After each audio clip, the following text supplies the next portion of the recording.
Rĩrĩ bũrũri wa Kenya ũreharĩrĩria gũkũngũĩra na kũhinyĩrĩria atumia bata wa kuongithia ciana nini ihinda rĩrĩa rĩagĩrĩire. Riboti ya Ministry ya Ũgima wa Mwĩrĩ yonanĩtie namba ya atumia arĩa matarongithia ciana nĩ yambatĩrĩte amu gĩcunjĩ kĩa 34% kĩa atumia marahũthĩra mĩnyonyi kũhe ciana iria. Ministry ya Ũgima wa Mwĩrĩ yugĩte ikuũ kũrĩ ciana iria ihanĩkaga oro mwaka nyingĩ ciacio icũngagĩrĩrio nĩ mĩrĩre ĩtakinyanĩirie ikĩro o hamwe na kwaga kuongithio na njĩra ĩrĩa yagĩrĩire. Depicts that 75% of all neonate deaths occur within the first 7 days, with the highest risk occurring within the first 24 to 48 hours. The key drivers of the neonatal mortality rate being the prematurity and low birth weights, the neonatal infections. Delayed initiation of breastfeeding remains common among mothers who undergo CS, while urban breastfeeding rates continue to lag behind the rural rates.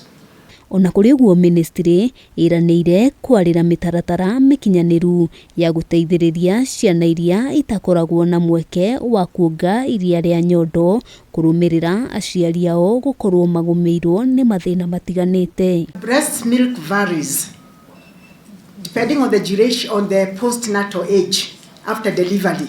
So that mother who delivered today, the milk will be different after 1 week. After 2 weeks is going to be different, and that difference is important because that milk is suitable for that baby who is for that age. So a mother who is post 2 weeks post delivery, her milk is best for her baby who is 2 weeks after delivery. We no longer separate the mother from the baby. Immediately, if it is a normal delivery, immediately the baby is born, we allow the baby and the mother to remain together.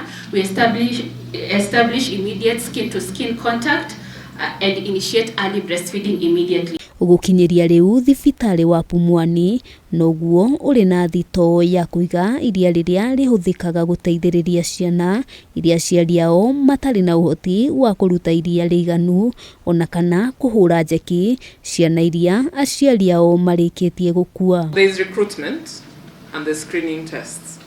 And then there is the collection of the milk. Then the raw milk is subjected to bacteriological testing and storage. Then there is pasteurization of the donated raw milk. After that, there is post-pasteurization bacteriological testing. And this is something that must be done.